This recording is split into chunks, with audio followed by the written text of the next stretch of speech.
looks abandoned outside. I know. I was like, did we not have a meeting? Was I not aware? How are you? Good, and you? Good. Glad it's the end of the day. Right.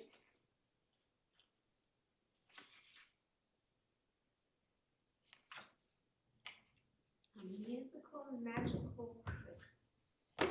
Christmas, oh my Lord. It's almost time. Gosh, it came so quick.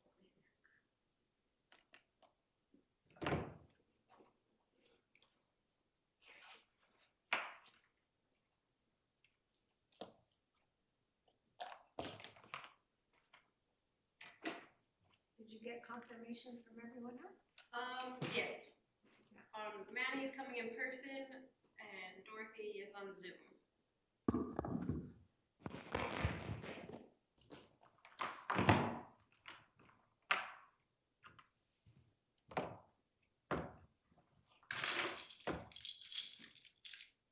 Well, I went to go get candy. Mm-hmm. Thought I was smarter than the average bear. It was like, oh, just go to the Dollar General real quick, or the Family Dollar, whatever it is. They're closed. Ooh.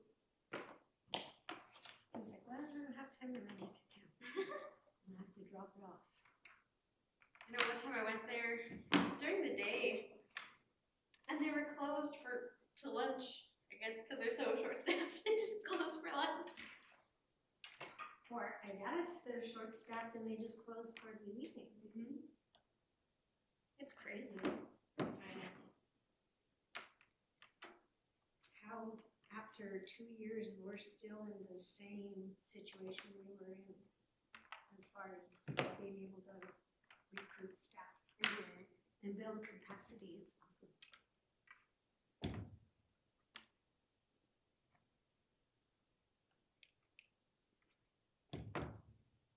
So where's your office, Ashley? At the Convento too? Mm-hmm. Yeah, it's there next to Jeremy's. It's a little walk, but it's right there. You guys are so lucky.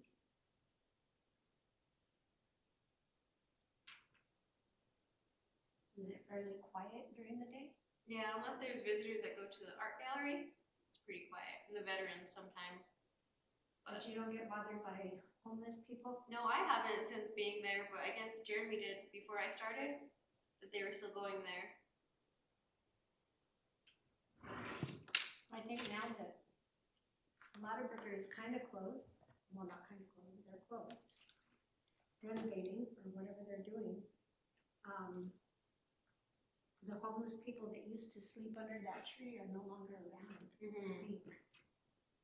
Yeah, because I haven't seen one that was usually over there just all the time. With his basket. He hasn't been there, yeah.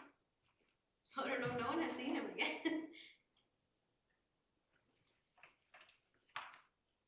They were saying during a council meeting that the homeless are starting to move to the west side.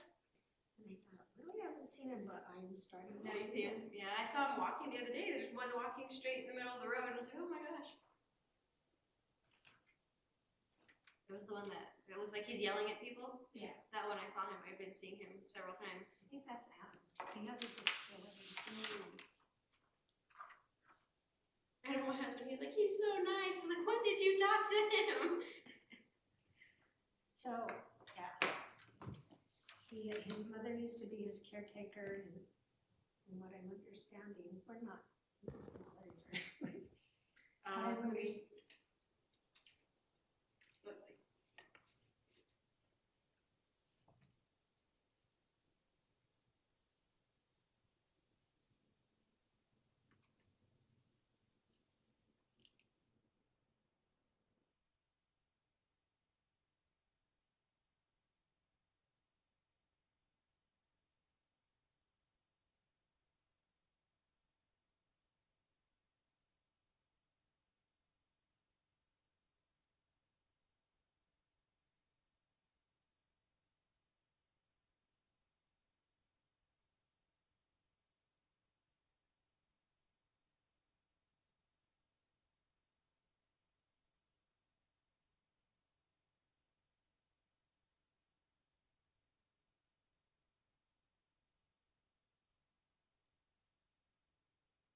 They're all parked in the back.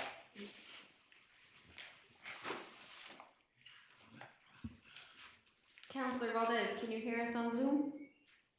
Yes, ma'am. Alrighty. Hi, Sherry. Hi, how are you doing? Good, how are you?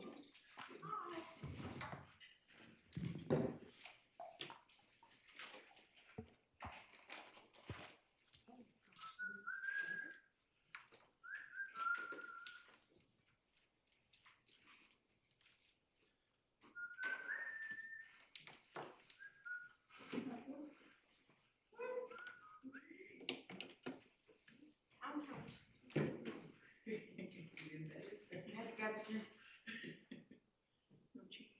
No. It's too much work with the cheese.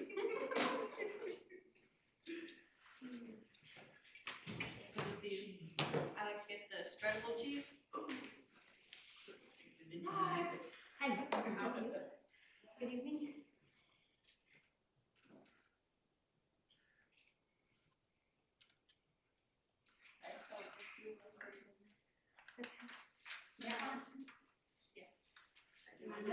No, it's alright. Hi guys. Hello. Hello, hello. Es que yo sé Hola, ¿cómo estás? Pues yo también como Before I forget, before I decide to turn off the TV and not listen to anybody anymore. I don't know, it was a gift. I went to the rally yesterday for a while. Recording in progress. Was there a lot of people? That's right. Absolutely.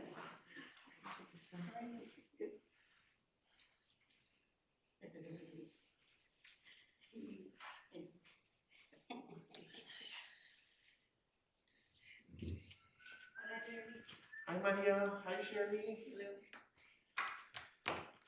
Maria, are we flooding this morning again?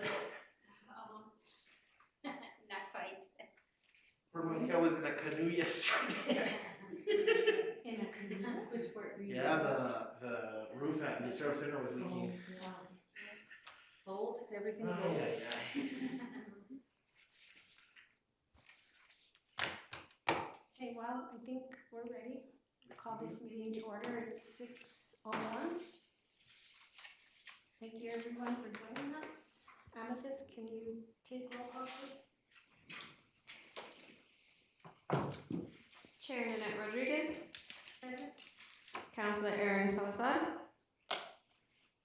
Counselor Manuel Martinez, Present? Counselor Dorothy Valdez, Here. Counselor Aaron Salazar, absent. You have a quorum. Thank you. So now before you, the agenda. Motion to approve? Motion to approve by Counselor Manny Martinez. Second. Second by Counselor Didi Valdez. Amethyst, can you take a roll? Or a roll? Chair Nanette Rodriguez, One motion. Counselor Manuel Martinez, For the motion? Counselor Dorothy Valdez, For the motion? motion carries. Thank you, Amethyst. Next on the agenda is public comment. Do we have anyone present for public comment? No one for public comment. Thank you. We move on to committee member comments. Just want to thank the, Mhm. thank you, Chair. I just want to thank the staff for all that you guys have been doing. Great job keeping everything up. Especially you in the canoe.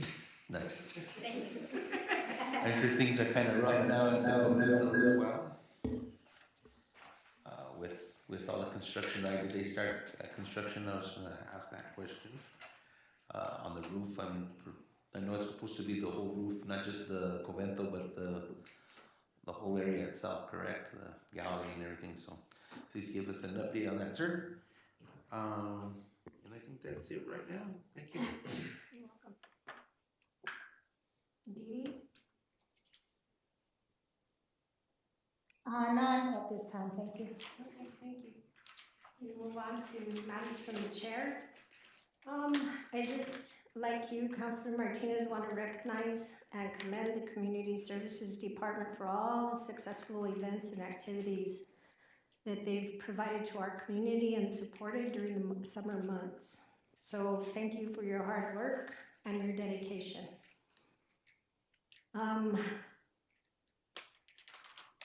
I would imagine, Mr. Maestas, that you'll give us an update on, I did receive your email. I don't know if we've made any progress on the boiler situation at Ranchitos. Madam Chair, members of the committee, I will definitely give you an update with the information that I have during my report. Okay. And just to let you know, I did come in and meet with CM Yetzi concerning the boiler situation, so he's abreast as to what's going on there.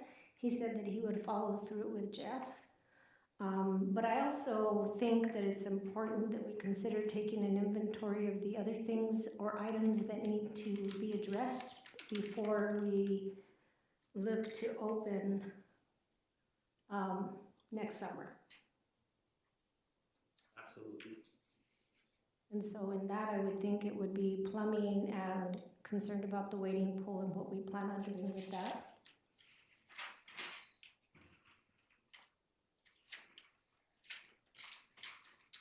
And then I know that there were emails that were going back and forth from community members about the Ranchitos Park lights.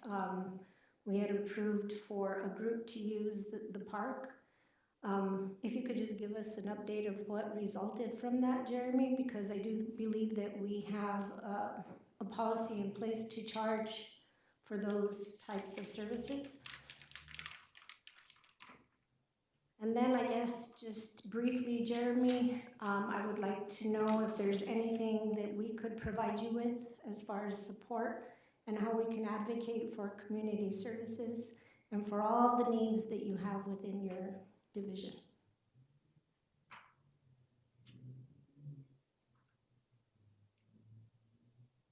So next on the agenda, we have the approval of the minutes for August 15th, 2022. Motion to approve? Motion to approve by Councilor Manny Martinez, I'll second that. second by Councilor Didi Valdez. Amethyst, Chair Nanette Rodriguez, any motion? Councilor Manuel Martinez, For the motion? Councilor Dorothy Valdez, For the motion? motion carries. Thank you. We have discussion and recommendation items to the full council. The intent of the recommendation items placed on the city committee meeting agendas are recommended by majority. That way, right? Okay, we have Ms. Christine Bustos sitting before us. Thank you, Madam Chair. And before we go to Commissioner Bustos, welcome, Commissioner Bustos. Glad to see you here.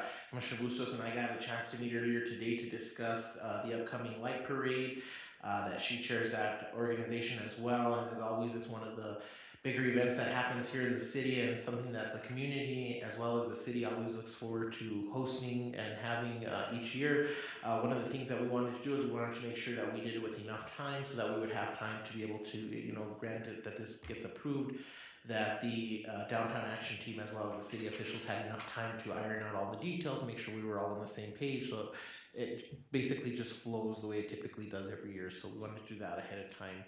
So before you have a request for facilities used from the Downtown Action Team on behalf of their president, Ms. Christine Bustos, for the 26th Annual Electric Light Parade and Christmas on the Plaza. That is scheduled to be held on December 10th, 2022, starting at 10 a.m. to 10 p.m. The Downtown Action Team is requesting the use of the Plaza de Española along with the gazebo. They're requesting 15 trash receptacles, 3 portable restrooms, 2 regular, 1 ADA, the liability insurance coverage by the city for the use of the venue, and as well as the support from the Espanola Police Department with traffic control for the parade route and courtesy patrols during the event, as well as waiving the $70 fees for gathering and parade permits. In return, the Downtown Action Team will be responsible for the liability insurance for the parade. They will handle taking care of the Department of Transportation application and fees, the engineered plans and fees required by DOT, as well as street control along the parade route, the parade setup, and the road blockage closure, as well as ensuring that the city logo is placed in all the advertisements for the event. And I'll yield to Commissioner Bustos to give more details as far as what they have in plan for this year's Electric Light Parade. Well, so far as Mr. Martinez has said, Jeremy, that's your last name, isn't it? Maestas. Maestas, okay, I got the M right. Yes. I can just be like some of the people, mijito. Anyway, as Jeremy mentioned, this is our 26th year, and we are planning for the light parade. I really haven't even had a chance to meet with my group, and we're going to be doing that this week. But we wanted to go ahead and to proceed as it normally does, and we're asking the city for the co-sponsorship. They've always been a great partner to us, and we want to do that. And looking forward to this year. I guess even Miss Lou Baker and Debbie, you guys sent them off to the balloon fiesta, and they're coming back with a balloon for the light parade, and we're gonna have some different things this year. And the theme this year is Musical Magical Christmas, so you fit right in there, Councilor Martinez, so you better get your stuff ready. And it hopefully will be a great time, but we do need to get approval from the city before I go out and start advertising and looking for our sponsors for this year. If I can answer any questions? Motion to approve for discussion? I second. Motion by Councilor Manny Martinez and second by Dee Valdez. Discussion? Thank you, Madam Chair. First of all, thank you again for another year. I think it's great. I did notice a couple of things. I just want to ask some questions. I noticed that you have the Plaza de Español and the gazebo, but not the Convento. You won't be using the Convento this year? It's not part of that. I assumed it was, and I might have missed that. Normally, the Mission is used basically by MRAC. They have a arts and crafts fair, and the only thing we really use it for is for Santa when he gets there in the afternoon. Madam Chair, Councilor Martinez, yes, that's correct. So that's the reason I didn't put it on there, because it falls under a different with NIMRAC that uses it for the arts and crafts, but downtown will still be allowed to use it for Santa Claus's appearance. So typically what we do is we will split it off so that the main portion of the Mission is for the arts and crafts, and the other portion is for the children that want to come and take pictures with Santa Claus. So it usually works out pretty good. I know last year we had a method that worked out really good, I think, for both sides. So we're planning to do that again. And yeah, it's fine with that as well. Yes. Okay. My other question was on the liability insurance coverage for the city. Is this how we've done in the past? Because I know that other entities have to provide their own insurance. So, Madam Chair, Councilor Martinez, this is how we've done it in the past, and typically it's just for the use of the venue. The Downtown Action Team does provide liability insurance as far as with the parade and things like that, but the venue has always been covered through the city for Downtown Action Team, and then we've also waived it for a couple of other entities as well that have used it. So like for Lowrider Day, we've waived it. There's a couple other organizations that we've waived it for, just for the venue. So this would just be. Councilor Martinez, we do typically get the $1 million policy for the event that is normal for any kind of event. And as you can see by the entry form also, we have added language because of the COVID that, you know, they can't really hold us responsible if they catch anything while they're out and about. correct. Okay. Great. Councilor Yes, Valdez? yes, thank you, thank you. I just want to thank Ms. Bustos for all the hard work that she's done. I don't know how many years you've done it, but 26 years of the light parade. And I've been to different ones in different states, and I tell you, Española has the best one. And thank you for all you do. It's a lot of work, and the community really gets involved in it, and it's a great event. You mentioned that you're gonna have different things this year. You said about a hot air balloon. Is it gonna be an actual hot air balloon so everybody could see, or what do you mean by a hot air balloon? Yes, as I said, your city clerk and Miss Lou Baker were at the balloon fiesta, and they talked somebody into bringing a balloon down. And from what they understand, they may be even offering the tethered balloon rides for the kids.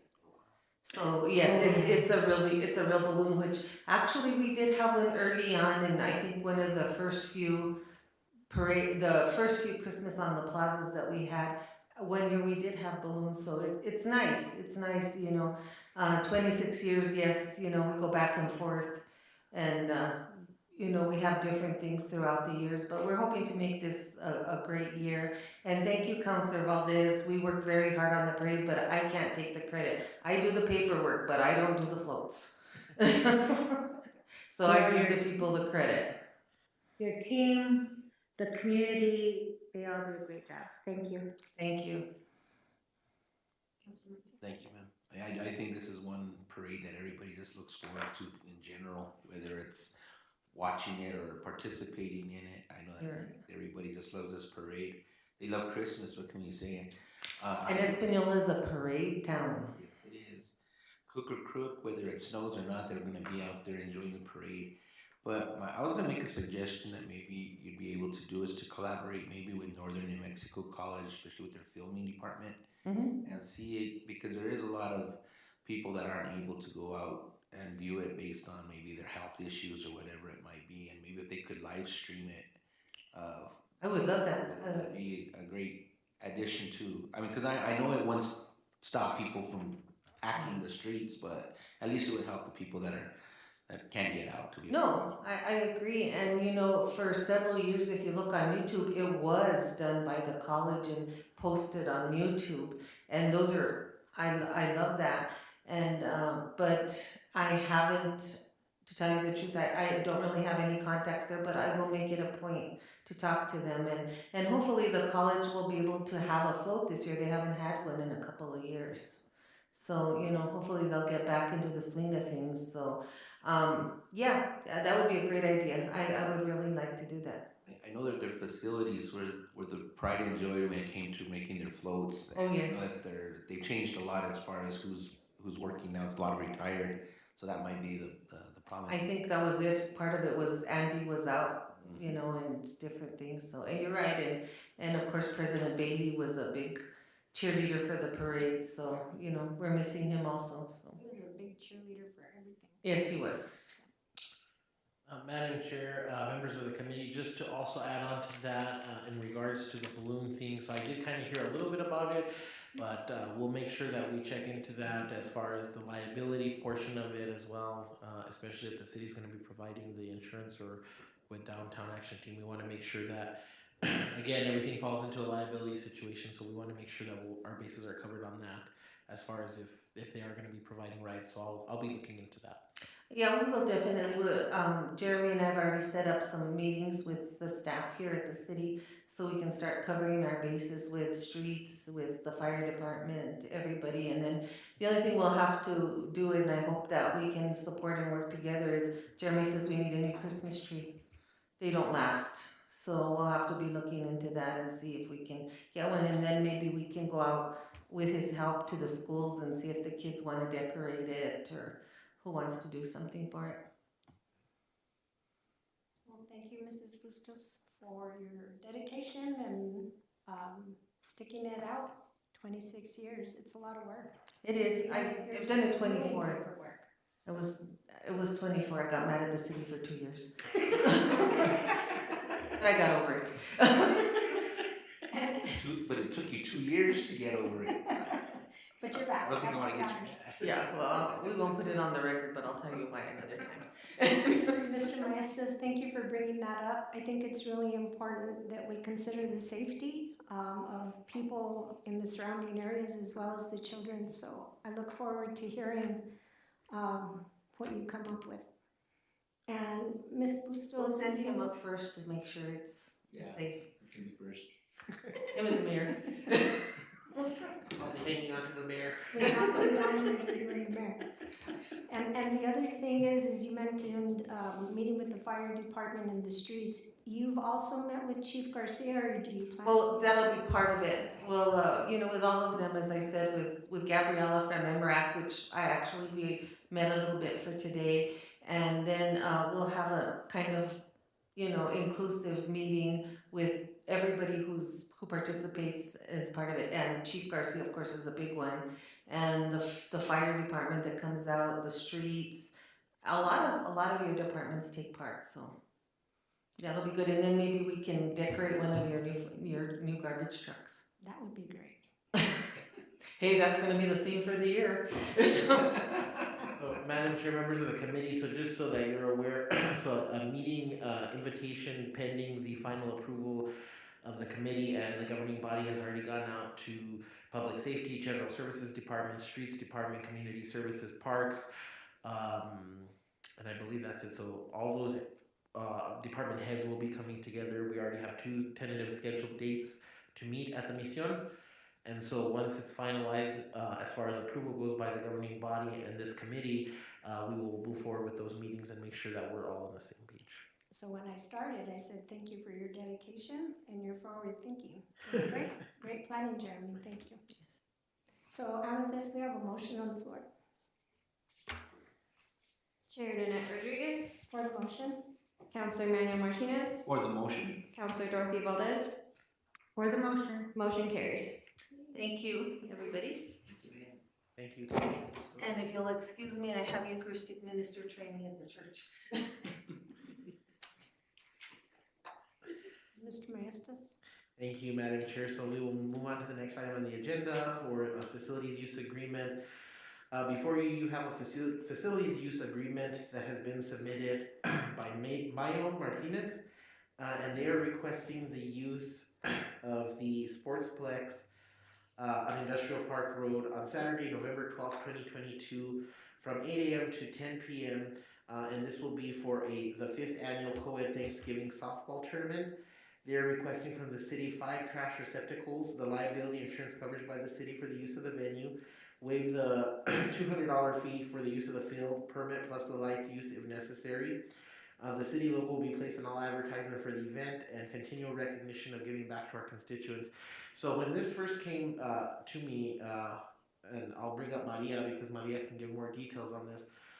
I think it's really a phenomenal idea to do this type of thing, because basically the way I understood it, Maria can correct me if I'm wrong, is they formulate all these teams to come and play a tournament, and basically I guess the way it works is in order for the team to get in, their fee is to bring a box of canned goods, or 2 boxes of canned goods that can be used to create baskets for Thanksgiving for people who are in need in our community. So I don't believe that there's any money exchanged, but it is for the betterment of the community at large. So Maria, if you want to kind of touch base on what you guys are planning and how this impacts the community, and answer any questions the committee might have.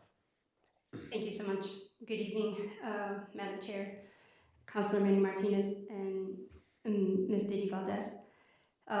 This particular event came about, like Jeremy mentioned, 5 years ago, by Ms. Maya Martinez, who has been an avid softball player for pretty much most of her life. Her idea came because of her involvement in the church, and knowing quite a bit of, I want to say, patrons, constituents, who pretty much during Thanksgiving were not having any particular, I want to say like a meal during Thanksgiving. So by her knowing all these people, she came up with the idea, pitched it to myself, and it came about during that time. So ever since then, we've been able to get up to 15 teams when it started to come out and give back. And we've been pretty lucky to have had all these teams come up with 2 particular baskets. And of course, Maya comes up with what exactly we need. They don't necessarily just, bring us their junk or anything left over. it has to be, provided at a time. Once the food baskets get delivered at the fields, by 1 o'clock in the afternoon, all of the baskets have been pretty much delivered and or picked up by the family members who have already at a particular church, be it Corazon, Our Lady, well, one is Our Lady of Guadalupe down in, I believe, at the Okewinge. No, it's not. That's not at the St. John the Baptist. thank you. As you know, I don't go to church often, so I don't know what to the the churches. But at any rate, I'm sorry. They come in order to pick up the food baskets, and it's been an incredible as far as people coming over and providing that and being happy in regards to that. At the end, just like most competitions, it does get a little bit heated. Even if it's just for charity, it's still something to do with, I don't know, bragging rights, I guess. And so it gets a little competitive there. But at the end of the day, everybody's happy with what they did at the end. Any questions? Motion to approve for discussion's sake? Second? You mentioned 15 teams, but they each have to bring 2 boxes. So is that 30 baskets that you're able to serve to 30 families? Absolutely. Nice. This is great. So you said that that she tells them what they need to bring. I'm supposed that that's the basket for Thanksgiving. It includes a turkey, includes a ham, or whatever it may be, Absolutely. and everything that needs to be done with that meal. Is that Yes. correct? And we definitely get most of the meals in order to help out to put the turkeys in the trunk. And then I know that we do have a concession, and so by that time, the gentleman who runs the concession has already emptied it out, so the refrigerator works to put them in the meantime, so that they don't thaw out. It's nice. And you mentioned that it's through the churches. Do the churches gather names, or how does that process Correct. work? Do you know? Correct. She gets in touch with the, I believe the priest or any of the pastors, and they pretty much let the parishioners know if anybody's just come in to see him or whoever. Yeah. Nice. Well, thank you. Thank you for putting this and partaking in it and including us in that as well. So thank you. Definitely. Thank you. Thank you. Madam Chair, members of the committee, just to add on to that, because I know Maria never likes to take credit for anything, but she actually makes herself available to assist running this tournament, probably serving as an umpire over there and crowd control and police and everything else. So she spends her whole day over there assisting with that too on her own time. So, kudos to her for volunteering to do that, not just because it's her job, but because, she wants to help the community in that aspect. So kudos to you for doing that as well, Maria. Thank you. Thank you, Chairman. I have a suggestion. If it gets a little too heated and you have to do your umpiring, charge them another box of food. Good idea. And with this, we have a motion. Chair Nanette Rodriguez, For the motion, Councilor Emmanuel Martinez, For the motion? Councilor Dorothy Valdez. For the motion. Motion carries. thank you. Thank you. Thanks, Maria. Next, we have department reports, and we start with our Community Services Director, Jeremy Maestas. Thank you, Madam Chair, honorable members of the committee. Lots going on in community services. As you know, we always have something going on. But just to update you on a couple of the things that are happening now and that have been happening now through the month of September. So as Councilor Martinez mentioned earlier, we did have the meeting regarding the re-roof of the Misiones Convento.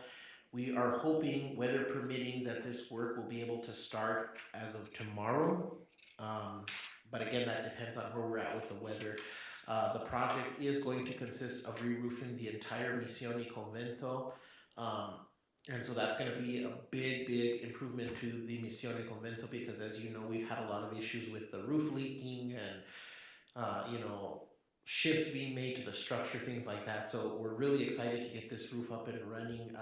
The anticipated time of completion is going to be no more than a couple of weeks, considering that, considering that they don't run into any problems and that they're able to continuously do the work on the facility for the next couple of weeks.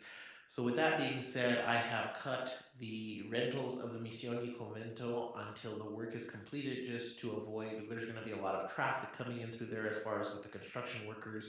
There's going to be a lot of noise, tools, things like that. So we're going to actually stop the rentals starting, we stopped the rentals starting today. And that will be until further notice, until the work has been completed. After the work has been completed, we'll resume with the rentals, but until then, there will be no rentals of the Misión y Convento because of that reason. We did finalize the paperwork with the City of Espanola Chamber of Commerce effective October 1st, 2022 for their move to the historic bond house. Unfortunately, they were trying to get some help from different movers in town that they were reaching out to, but because they were so backed up as far as the work that they had, they were able to get somebody, but the earliest they could get them to come help them move their stuff was going to be November the 3rd. So it looks like they should be out within the week of November the 3rd. They should have all their stuff transferred up to the historical bond house. And again, this is a move I think that's really exciting for that area, because one of the things that I've seen since I got here is the traffic that we see at the bond house is maybe not as much as it could be. And so one of the ideas with having the chamber over there was that as people were coming to see the chamber, whether it was businesses, people in the community, people maybe wanting to relocate here, it would give them that opportunity to be exposed to the bond house and the great treasures that are in there. You know, if you're not somebody that's real into that and you've seen the bond house, but you don't really know the significance of it, when you actually get a chance to go in there and go through the things that they have in there, you know, it's really phenomenal as far as the amount of history that's in that facility. So my hope is that we'll have not just somebody there watching the facility, but also to encourage more people to come and, you know, visit the location, maybe schedule tours, maybe consider volunteering as a docent, building up the San Gabriel Historical Society, things like that. So I know there was a question that was brought up in regards to the ADA capability, being that the chamber will be on the upper level of the facility. Excuse me. If they do have somebody who comes in, the facility on the lower level is all ADA compliant. We have handicap accessible parking, we have ramps, we have access for them to come in. The staff from the chamber will come from upstairs, downstairs to meet with them in the main foyer of the facility there, so that they don't have to worry about getting up the stairs. So that will be how that'll work. We did assist, or I've been assisting the municipal court staff as well as other city staff with the upkeep of the city's website. I kind of inherited being the webmaster for the city's website as well as their social media platforms. So I tend to help the different departments with ensuring that we're getting updated information on the website. We've changed the look a little bit on the front of the website to make sure that we're posting flyers of events that are coming up, links to our social medias. We're posting information there, whatever is pertinent to the city as far as upcoming events, situations maybe with the water, with the streets, things like that. We try to get all that information posted on there so that people, you know, it's a social media age, so everybody focuses on that to get their information anymore, but we're utilizing those resources as best as we can. We've continued with facility rentals. I know that Councilor Martinez had asked at one point if we could start providing overviews as far as what we're renting and what we're sponsoring. So as part of my report, I will start submitting this listing of what we have as far as rentals and what we've rented, what we've waived, what we've sponsored. As you can see there, we had a very busy month of September with different activities going on. If there's any questions, I know on some of them I didn't put the rental amount. Those were the parks. So in community services, the rentals kind of break up a little bit as far as the different areas. Amethyst and myself, although we oversee all of it, mostly we handle the rental of the plaza grounds, the Misión, the bond house, the art center. Dora handles the rentals of the senior center, and Maria and the recreation department handle the rentals of the different parks and ball fields. So I did include that in my report and can answer any questions that you may have in regards to that. I'm hoping that that'll help the committee kind of get an idea of where we're at when it comes to rentals of the facilities. and what we're seeing on a monthly basis. Some months obviously are busier than others, but we are ensuring to do our best to make sure that we are renting out the facilities and making them available to the constituency when available, when they're requesting them for different purposes. There's a quick question, Councilor sir. Martinez? Thank you, ma'am. The areas that you don't have wage sponsored or a fee, what is the amount of those particular? Maria, can you give us the amounts on those? Have you- So the one for Pastor Dion for the Ranchitos ball field. Are those waived?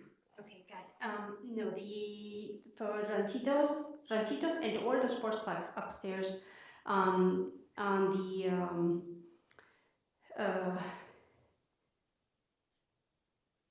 the agreement that was placed before I came in, it's $10 per hour. When he mentioned that he was going to have gathering in terms of practices, but then it became a little more in terms of games, like pickup games. So he basically runs about 6 hours on Sunday. So it's not necessarily sponsored. So, what criteria do you use to determine who's sponsored, who's waived, who has a fee, is that in the procedures or the policies? So typically when it's sponsored, so for example, let's look here at the Espinal Valley Arts Festival. That was sponsored. So when it says sponsored, that goes through the committee here, just like we did with the light parade, all that. Then it goes through governing body. That is the city sponsorship. When it says waived, that typically happens with groups that I do administratively to avoid them having to come through the governing body because it's a very small event, a meeting, something like that, that they're not necessarily requesting sponsorship, maybe just use of the facility. So for example, we had the veterans group who has an office that helps run the Veterans Memorial Wall, that they had requested the use of the Mission just so that they could get together and have a music session. So to avoid them having to come through the governing body or through the committee and then the governing body, I've waived that administratively, or if the city manager has authorized for that to be waived administratively. So waived being done administratively, sponsored meaning that it's either a recurring event or a really big event that comes through the committee and then through the governing body. Thank you, Mr. Maestas. And there also is a fee schedule in place, correct? That we. Madam Chair, members of the committee, yes, there is a fee schedule that we do follow. However, again, that will be something that we'll probably have to look at again with the rising costs of everything the way it is. We may have to look at possibly at some point looking at revising those costs as far as how we're basing our charging as far as the fee schedule. We may have to look at that, but currently we are still following the one that was adopted in 2018. So I have another quick question. We discussed earlier about insurance when Ms. Bustos was before us. And so how do we determine when the city co-sponsors and is covering the liability insurance and when we're not? Is that in a policy and procedure, or So how is that determined? So Madam Chair, members of the committee, so typically the way it works is when somebody comes to rent the facility, so are we talking about renting or just sponsoring? Well, both. Okay, so when somebody comes to do the renting, it is their responsibility to acquire the insurance depending on the type of event that they're going to have. So when they fill out the facilities use agreement, on that agreement it specifically states that the city is not held responsible for any injury, loss, damage, things like that, and that it is up to the person who is renting the facility to take responsibility for that because they're the ones making the request. Now when it comes to sponsorship, the same rule applies with the exception if they've asked specifically through that sponsorship for the city to waive that requirement for the insurance. And at that point, if the city decides to waive that, then the city assumes full liability for that specific event. Okay, so it comes before the governing body and the governing body decides. So it'll come before the committee, and then if the committee approves, it goes to the governing body for the final approval. And if the governing body at that point has approved it, then at that point the manager signs off as having been authorized through the approval of the governing body to waive that requirement. Well, it sounds like we have a good process in place, and that's good to hear, because if we don't, and we, pick and choose, it puts us in a really bad predicament, so thank you for that. Absolutely. So, I mean, we try to ensure that all these people have that understanding. It is something that we go through when they rent the facilities. But again, it all comes down to, making sure that they understand that. Because even if you have people who are coming to the parks who aren't following the procedure, so it's a little easier for us to keep tabs on when it's a facility indoors. Now, when you start coming into the park situation, it's a little different because, yes, there are requirements that the city has, not only for the rental fee of the park, but of the gathering permits, vendor permits, things like that. But if people are not following those procedures and are just showing up to the park one Sunday afternoon and having a get together that we're not aware of, that kind of turns into a whole other situation as well. Thank you. Councilor Martinez? I have a question for Mr. Jeremy Maestas. Go ahead, Councilor Valdez. Okay, so on the waived or sponsorship, the city picks up the tab for the insurance. Can you tell us how much that fee or cost is to the city, the insurance? Madam Chair, members of the committee, Councilor Valdez, I don't have an exact amount. I guess it would all depend on the type of event that we're having or that they're requesting for. So I will have to get back to you on that as far as what the exact amount would be for that. Typically, I would think that on different types of events, it's a different type of amount that you would need to have. So like, for example, when we have the Fiesta Parade, the Department of Transportation requires the people that are having a parade to get an insurance coverage with no less than, I think it's like a $1 million policy or something like that. So it just depends on what type of event they're having. But I'll look into that and I'll get you a clearer answer just so I don't give any misinformation. Okay, I was just wondering because on your list, there's a lot of waived or sponsored activities or events. So I was just wondering how much we are putting out for those events. Thank you, Mr. Maestas. Thank you, Councilor, Madam Chair, members of the committee. So, yes, we do tend to get quite a bit of sponsored activities. Some of them, the ones that we do have waived, we had the waived one for the Veterans Group. We had the waived one for the Chamber of Commerce, who is part of the facility anyways, so they did get a waive. We did have one here for the gazebo for Miss Valencia, who requested the use of a gazebo for renewal of some wedding vows that literally took maybe less than half an hour. As well as the funeral reception. The funeral reception that the city waived on that came from the city manager, and that was actually the funeral reception for the individual who passed away at the Blake Slaughterburger. The city did that for that individual. They waived the fee for that. But other than that, we try to avoid waiving anything administratively and instead have it follow the process. However, one of the things that this committee is going to have to really consider, and maybe not so much the committee, maybe it falls more on the administrative level, is the way that we rent facilities. Facilities in the city should not be used for self-benefiting purposes as far as monetary things like that. Currently, we don't have a process in place for that, and typically people have used it for that before. And so in order to change that, we're going to have to redo the policies, which is what I've been working on. And some people may not like that, but at the end of the day, the city cannot allow its facilities to be used for people to make self-profit. That may also impact the way the city sponsors some of the nonprofit organizations as well.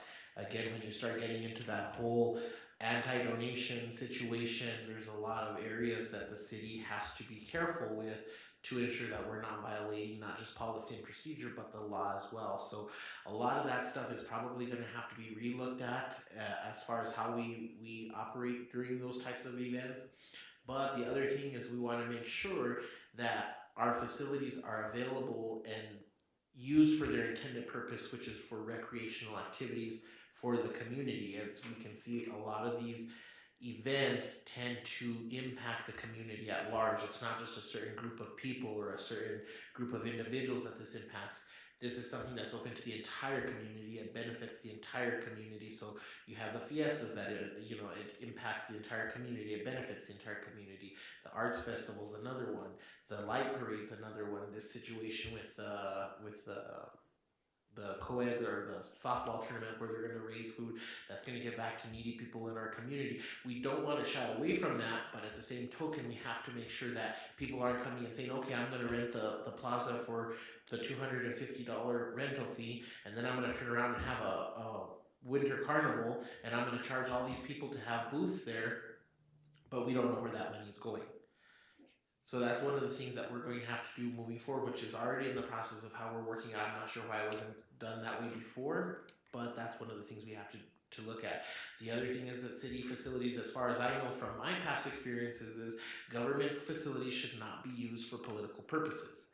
That may be different now, I don't know, I'll have to look into that, but we have to be very cautious of how we're sponsoring events, how we're allowing people to utilize the facilities, because if that's going to be the case, then it's going to put the city in a situation that we don't want to be in. So we are working on it. We're trying to get a better grasp of how we're, utilizing facilities, letting people use facilities. And the other important thing to take into consideration too is that, as the community services, sometimes people don't like that we have to tell them to come back to clean, if something's not left right, or, this or that, or, whatever. But it is our responsibility to ensure that the facilities are maintained for future use. And if people just start coming in and leaving things, it's not fair to my staff, it's not fair to the department, it's not fair to the city. We have what we have, which is very limited as it is, but we want to make sure that those continue to be preserved as best as possible, so that for future use, we have these venues to make available to the community and to the people that reside not just in the city, but the neighboring communities as well. Well, I think you bring up a very valid point. With this list, there are a lot of city sponsorship for these events. And I think at the very least, we should think about or consider that when we do sponsor a city event or an event, that we require a deposit, a cleaning deposit from these sponsorships, so that staff doesn't get stuck having to pick up after they leave. Because I know that does happen quite a bit. And we know that we are thinly staffed, and that you have to use some of your other departments to come in and support when there's activities. So I think at the very least we should consider a cleaning deposit. I don't think that would be too much to ask. Are there any other questions in regards to the facility rentals? Okay, thank you. I'll move on. Thank you, Maria. Thank you. I talked about, This was actually a question, I'm sorry. I'm sorry. A question on the office space that the Chamber of Commerce currently has at the plaza. What is the plan on the use for that space? the one at the plaza. Now that they vacated to the bond. Councilor Chair Rodriguez, members of the committee, Councilor Martinez, I have not received anything officially. However, I do know that there is a possibility that there was some interested parties that are looking at possibly renting or leasing that office. So that'll be bringing another party, but I haven't got anything for sure yet. So once I get that, I'll definitely update the committee on that. I don't want to say it's this committee or it's this group coming in and then they not come in. So the city doesn't have any plans as far as your department? My department, the city doesn't have any plans as far as that goes as of right now. All right, so moving right along here, again, I did submit the revised policies and procedures to our city manager for approval in regards to facility rentals. I'm going to see if I can meet with him at some point this week to go over that, as he had been out last week. I'm hoping to meet with him to discuss that further, to see if this is something that needs to come before governing body, or if it's something that we can just do administratively as far as the policies and procedures for use of city facilities. We've had continued collaborations with the Northern New Mexico Regional Arts Center, the San Gabriel Historical Society, and of course the Chamber of Commerce and the Veterans group who are down at the plaza. We did have the meeting, obviously, to finalize Spirit Days. Spirit Days was a very great activity that was held over on the Valdez Park the same weekend that we had the Arts Festival. Both events were phenomenal. It was amazing to see so many great things happening in the valley that weekend, so many things for people to do. And so I'm glad that that went as well as it did. Hopefully, it'll be something that we can continue to do moving forward in collaboration with the chamber and our local businesses. You know, that's important as well. Continue meetings with my division staff. Again, discussions with the grants department for the Valdez and Senior Center projects. Right now, the Senior Center project, we're almost there, but not quite yet. We did have some meetings last week in regards to finalizing the scope of work that needs to get done at the Senior Center. We're hoping that we're going to be able to finish or start and finish the entire front, side, and back end of the building as far as getting it repaved. So that's what we're looking at right now. Valdez Park, we did run into some issues as far as the funding that we have available and the overall cost of the projects that we were looking at doing. So we're going to start seeing if we can put those projects into phases. One of the first phases obviously being the skate park and the basketball court, and the other part of that first phase would be to construct a new concession stand and restrooms for the Valdez Park. What that would mean is if we're able to move forward with those projects, we would obviously demolish the old concession and restrooms and be putting in a new one. Maybe not necessarily in that precise location, but just a few feet over. So as soon as we get the finals on those, we'll definitely bring those back so that the committee has an update of where we're looking at with that. We also have been in some slight discussions with regards to the CDBG grant monies for the Ranchitos Park.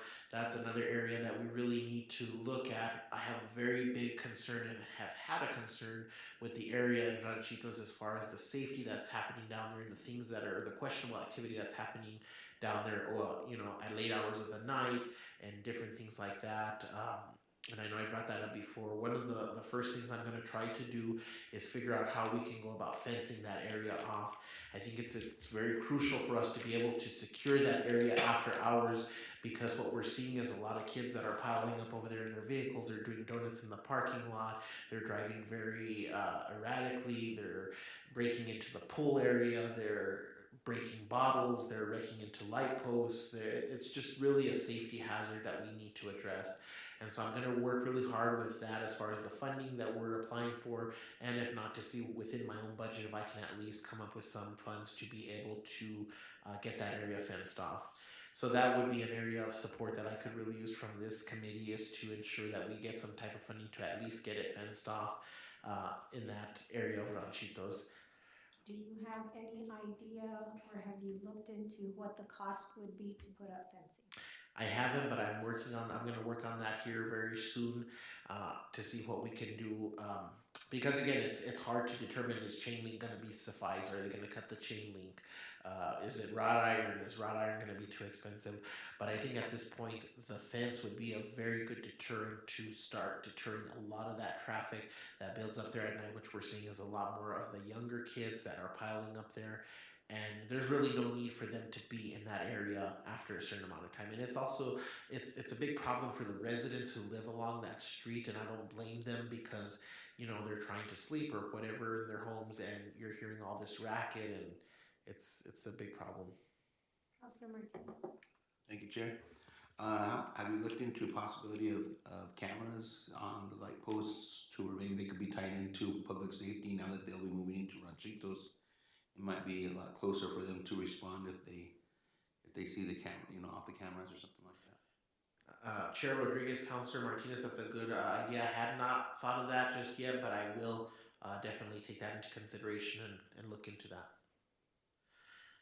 So Mr. Maestas, if you could, once you determine what the cost is, if you could let us know so that we can start advocating to support you with that.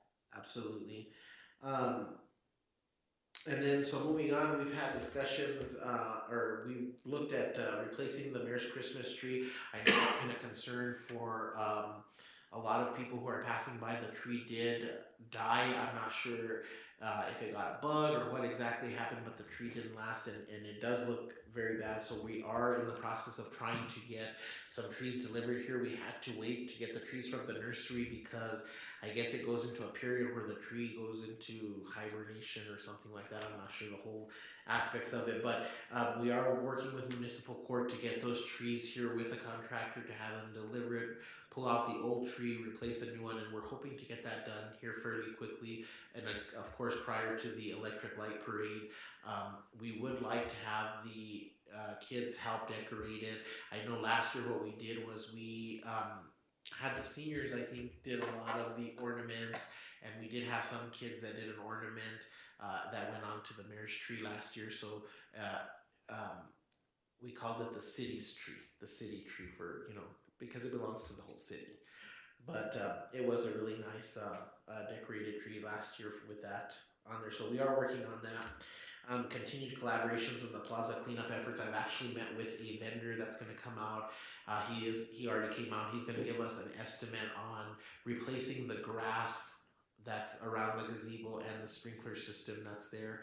I know that we do get a lot of heat in regards to the grass situation, but one of the things that I've discovered with that grass was when it was initially installed.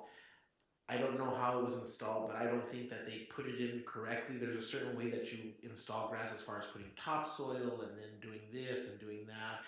And the other thing that was an issue there was you had people who were renting the facility who were driving on it and stepping on it and staking it and helicopters landing on it and all kinds of stuff going on.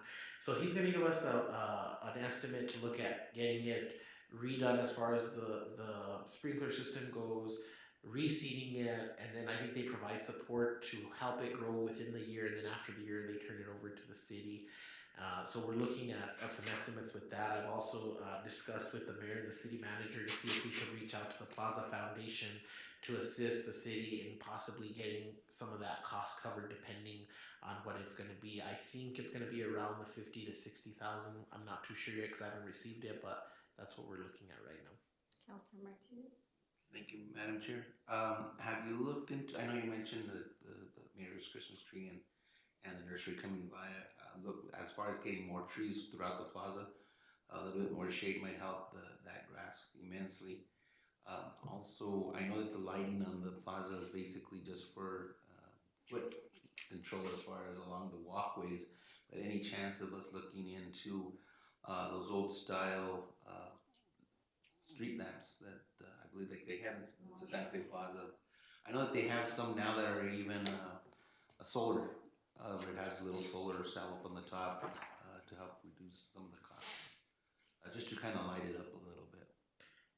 Chair Rodriguez, Councilor Martinez, absolutely. I'll talk with Jeff about that. We haven't really gotten into too much detail with the lighting, but you're absolutely right. We do obviously need to look at some form of getting some updated lights over there. I know we do have currently the lights that go around the plaza area, and those were converted by GSD. I think last year they converted them to all LED, and then we do have some LED lights around the gazebo, and then as well as the lights that are on the pedestals throughout the plaza. Of course, those only provide so much light for foot traffic, as you mentioned, but I'm hoping that as we move forward, the Plaza Foundation will take a stronger lead on this to help us come up with ideas and ways that we can beautify the plaza area. Absolutely. Thank you. Perhaps maybe you could invite either one of their members or the president to come to this committee and see if we can, kind of get what their feel is of where they're at, what they're planning. Absolutely, Councilor. Great idea. All right, moving on. We did apply for some emergency funding for equipment replacements that are needed at the senior center through the Aging and Long-Term Services. I haven't received updates on that just yet, but we're hoping that we get that to address some of the areas that we need there. The senior center replacement vehicles, we're still waiting on those, but hopefully we'll be getting those here fairly soon, as well as the disposal of the old senior center vehicles. Once we get those new vehicles in place, we'll go ahead and start emptying those out as far as putting those up on the auction of the old vehicles that we have there. So we're hoping to get that, and I'm sure Dora can cover a little bit more about that in her report. Other than that, I'm sorry that it was so long-winded, but I stand for any questions if there are, oh, I'm sorry, there are some other questions you had here for me. In regards to the update on the boiler system, we did talk with Mr. Sargent about that situation that was happening over at Ranchitos Park. I do need to get with him again as far as who we can reach out to, because it looks like it's going to have to be engineered because of the size of the boiler system and the possibility of changing it to a different type of boiler system that Mr. Sargent had mentioned. But again, because he's more familiar with those types of repairs and things like that, I'll need to get with him to see who he suggests that we can reach out to come in and give us an estimate. But we will work definitely to try to get that replaced before the next season comes. So I would suggest that you also meet with Mr. Yatsi, because he had a lot of ideas on how to handle that situation. Absolutely, Chair Rodriguez, we can do that. As far as the inventory of the other items at Ranchito's Pool, I'm sure that Ashley can kind of give us an update on where we're at with other things that may need to be replaced there. I know you had mentioned the kiddie pool, and she has already made contact with, I believe it was with Leisure Pools, and she can touch up on this on her part here in just a little bit as far as getting that repaired and going.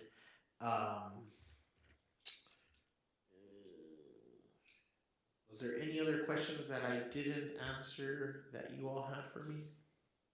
No, Councilor Martinez? Thank you. Just one, I know that they, as you said, you're hoping that they can start the work on the roof in that area. Will they be also installing the HVAC for the air conditioning, or will that come at a later time? Chair Rodriguez, Councilor Martinez, that will come at a later time.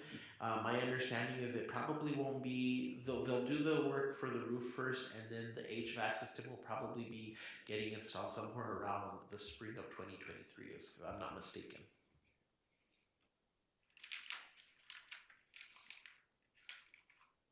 Are there any other questions?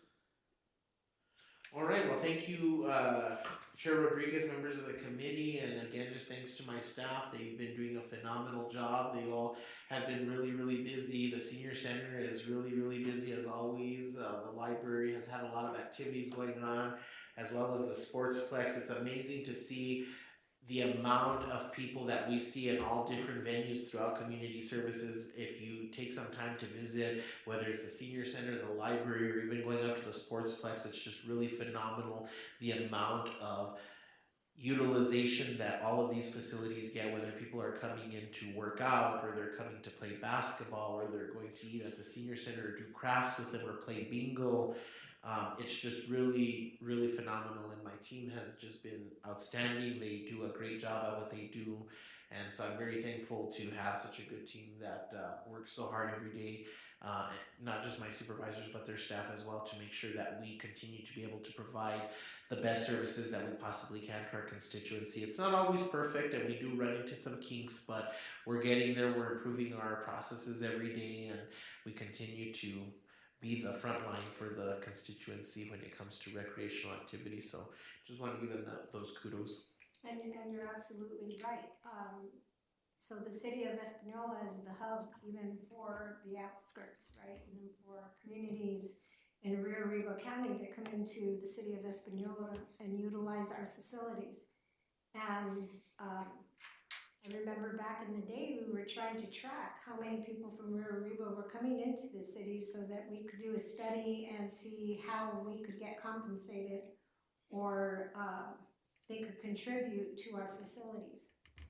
But that never took place, and I don't know if we've ever thought of something like that, because we do serve all of the communities, not just the city. Madam Chair, members of the committee, yes, you're absolutely right. We do. As a matter of fact, right now, if you probably look out this door here, you're going to see the Lucero Center is probably packed with a bunch of people playing basketball right now still, because they're open until 8:30 tonight. So I'm sure Maria still has a full house over there. But one more thing that I did want to address real quickly before we move on to the next item on the agenda was regarding the question that you had for the Ranchitos Park with the group that had been sponsored in the light situation, things like that. So I did have some people reach out to me, one of them being the president of that organization in regards to the lights. Since the initial agreement that they had requested did not include the lights on there, they were told that they would have to pay for the lights, or the usage of the lights.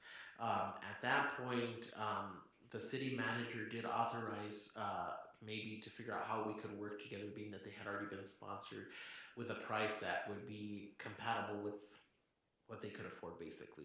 Typically, we don't do that, but being that it was already a sponsored group and it was with the kids, we wanted to make sure that we were being as reasonable as possible. So what happened was she said, well, I think we should be okay until November because the time change doesn't happen until November. I'll get back with you. And then all of a sudden, all these different calls started going to different counselors and different information was being put out to different people. And nothing else ever came back to my office as far as email or contact in regards to the lights. And then I was told that they were going to be moved from Ranchitos to Valdez. So now apparently they're going to be practicing here at Valdez. Because the lights are on timers here, so they're going to be practicing here to finish out their season. So Maria was aware that I did let her know that they had informed me that they were going to be moving them over here just because of the lights, and so that they would have that for their practice. But again, we always want to work as best as we can with our constituency. Maybe not all the time, just being able to give them whatever they want. But, my office is always open to that clear communication, and it's a little hard when people, call you and you say, okay, well, this is the process that we follow, but then it changes and people are starting to call counselors and they're starting to call the mayor and they're starting to call managers. And it's hard because that communication is starting with me, but it's not ending with me or through my department. So if counselors could redivert people from the public just to get in contact with us, we're always happy to figure out how we can make things work. But we also have a responsibility to follow policy and procedure with every organization that comes through, whether they were sponsored or they weren't. Whatever went through the sponsorship has to be, that's all the city can provide. The city can't go and sponsor something and then say, okay, well, now we'll add on this and we'll add on that. If it wasn't in the initial sponsorship, we cannot change that anymore because that's what was agreed on by the governing body. So if you can help us with that, just rediverting them back to the community services, we're always happy to help as best as we can. If we can't, we just follow policy and procedure. Well, Mr. Maestas, you bring up a very valid point. You kept saying they moved from Ranchitos Park to Valdez Park. They moved them, and then I was informed. So I'm not understanding that process. If it starts with you, you're absolutely right. It should go through you and end with you. We can't expect you to run a division when other people are making changes to the agreements that are in place.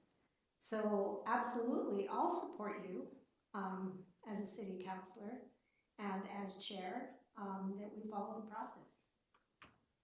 Thank you.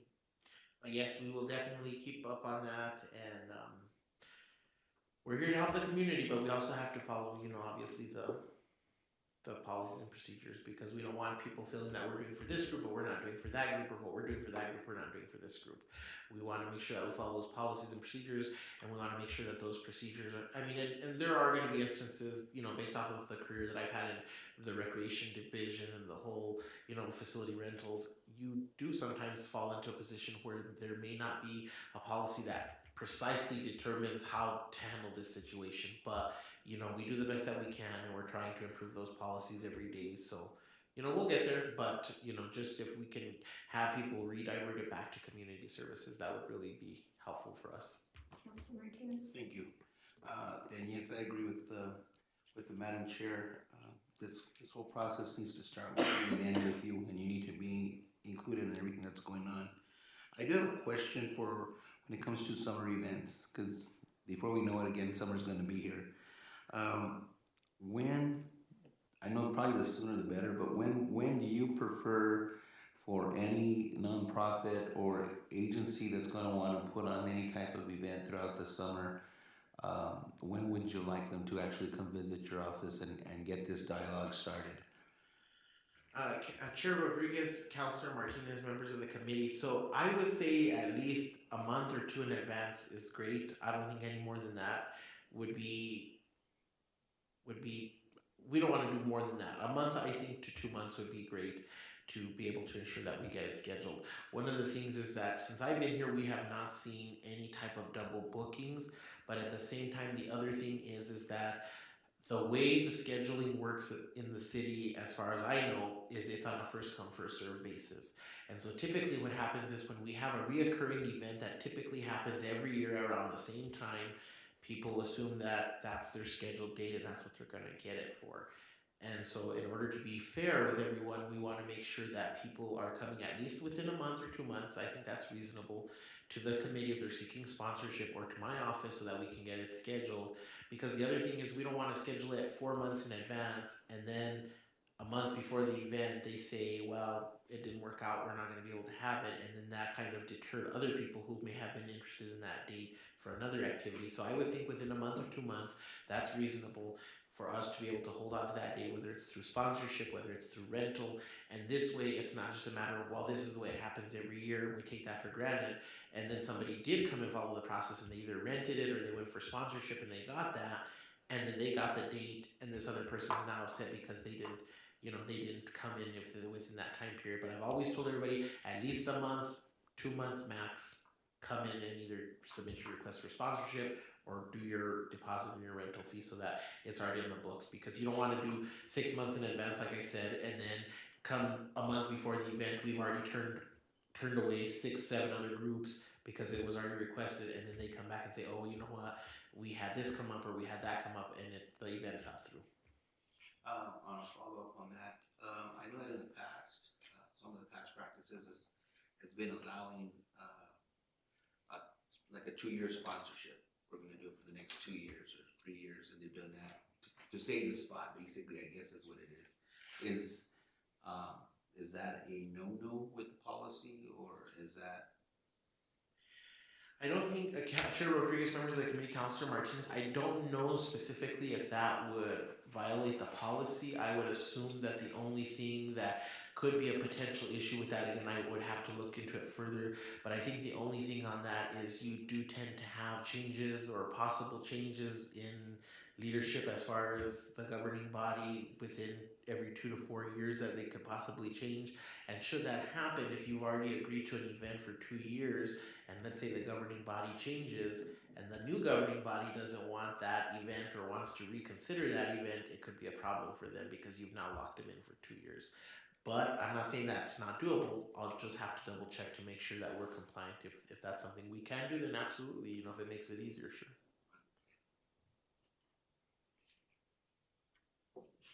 Mr. Maestas, you have a MOU on here? Oh yes, I'm sorry. So this again will be something that can be done administratively. I just did want to bring it up to the attention of the Community Services Committee in regards to the use of the Misión y Convento by the local veterans of foreign wars post 5610.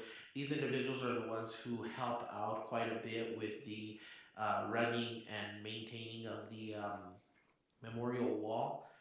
But one of the things that they've asked is if we would allow them to utilize the Misión. They don't want it for any other purpose other than for 2 times out of the month so that they can get together and have a music session, kind of like a therapy session for them. They go and they play their music and sing and jam out in there for about an hour or 2.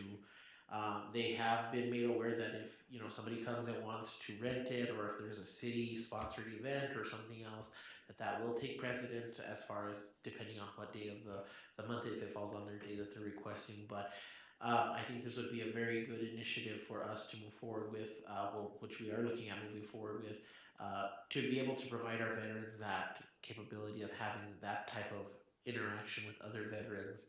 And it also serves, I'm sure as Councilor Martinez can agree that, sometimes people who are musicians or singers, it's good therapy for them. And so, we definitely want to afford them that opportunity to utilize the facility for that. So I stand for any other questions if you have any. If not, my poor staff, I think, is already falling asleep over here with me and all my talking. They're used to it. Yeah. So up next is the Actress Martinez Senior Center report from Dora.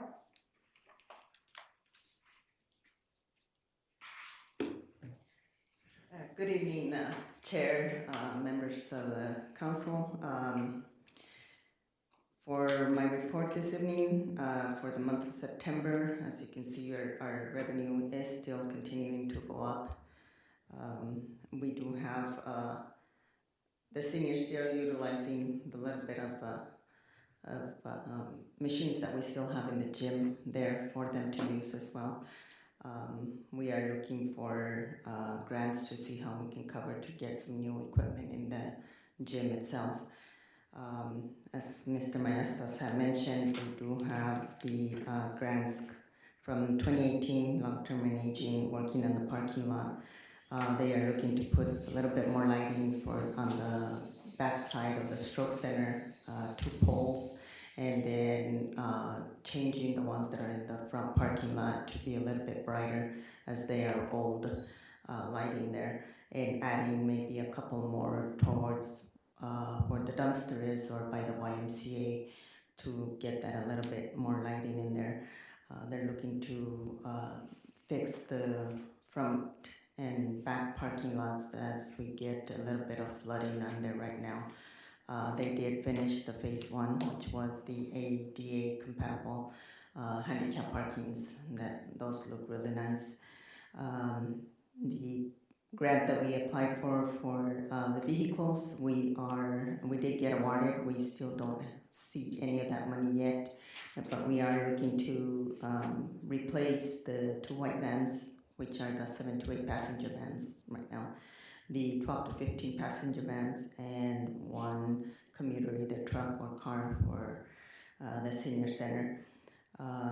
As soon as we get approval on that money and start seeing it come in, we will order this replacement vehicles, and we will put the old ones up for auction.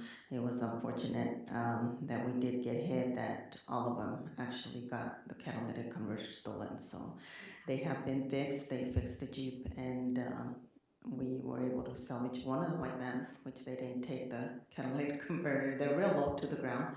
They're made for the seniors, but they did manage to pick up one of them, and that one did get, they did steal the catalytic converter on that one.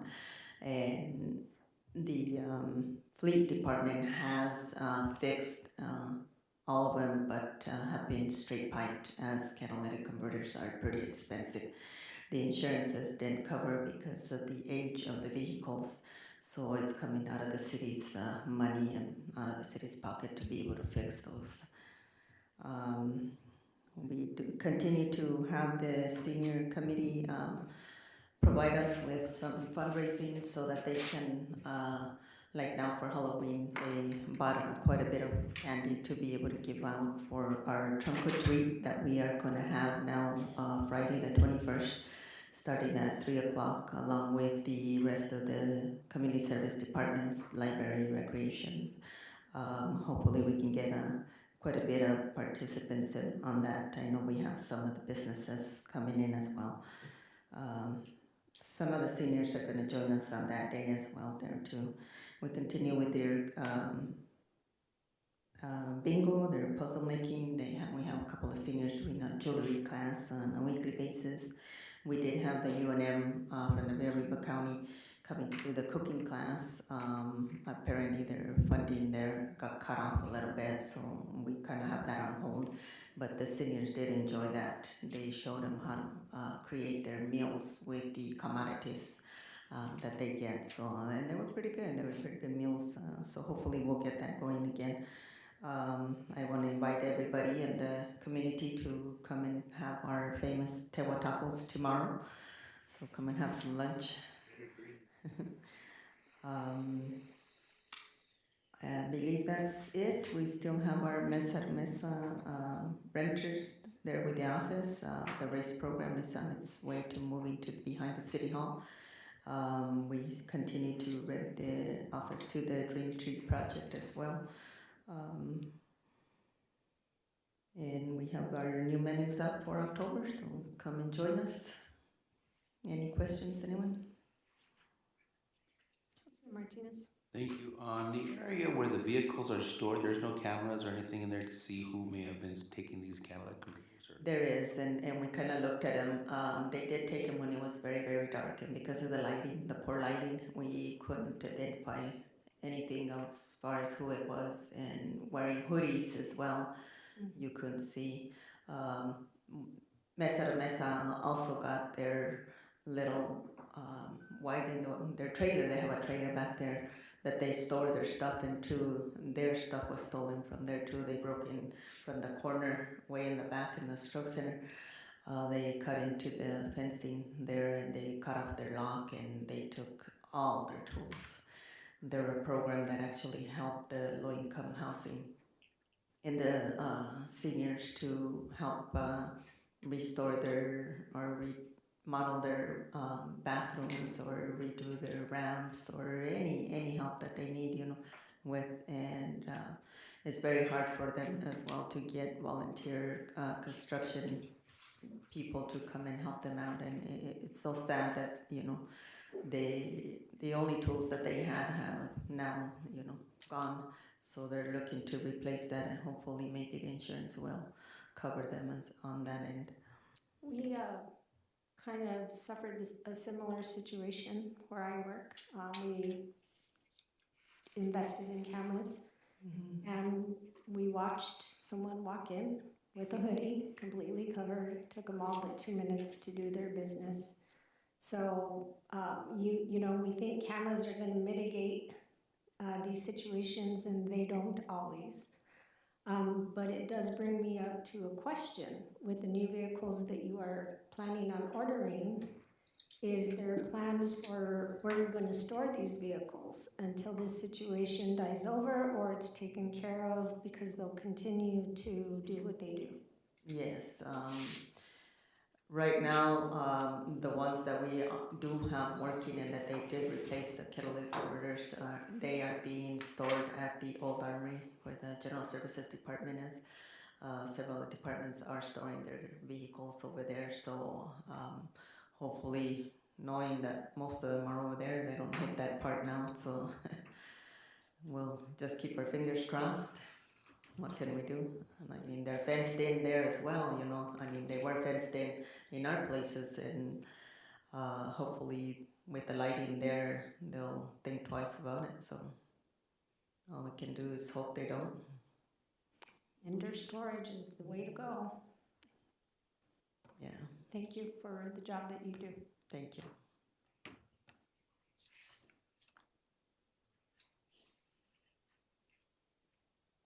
Next, we have the Espanola Public Library report from Miss Sherry Aragon.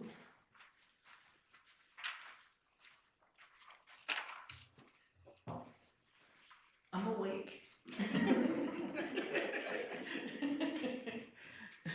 Good evening, everyone.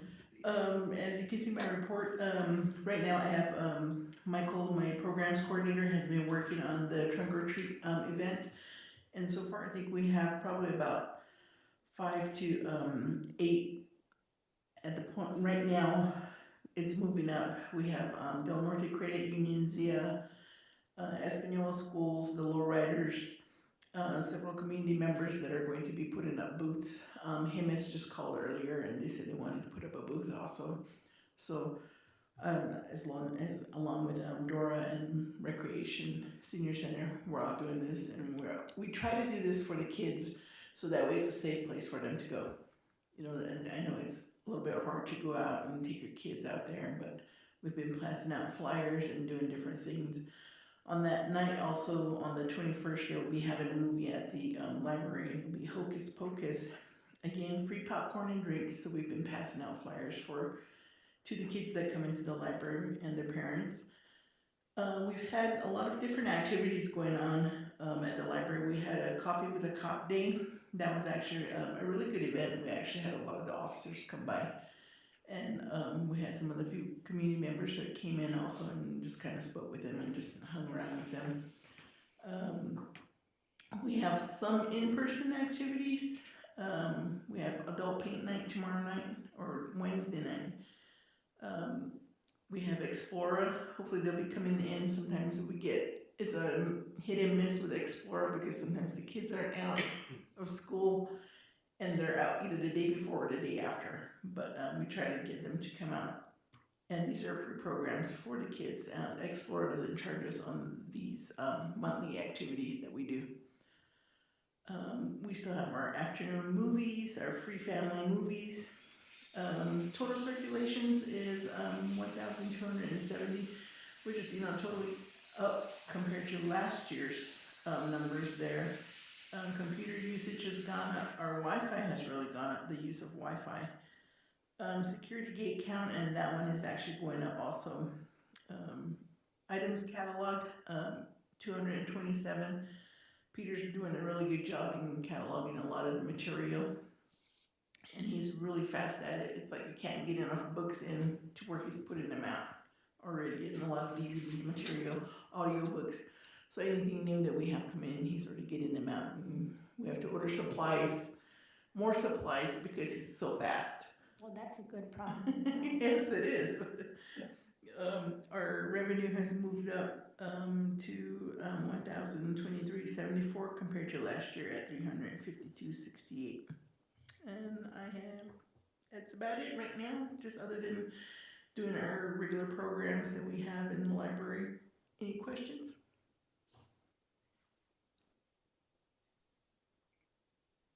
I have a question. Yes, Counselor. On your movie afternoons or your movie nights, how successful have they been? How many people are showing up for those free events and the free popcorn? I go just for the free popcorn. Yeah, definitely. We get probably about maybe 8 to 10 individuals that come in for the afternoon movies. There's a group of older ladies that come in, and they're constantly there, and it's usually the same ones that come in for the movies.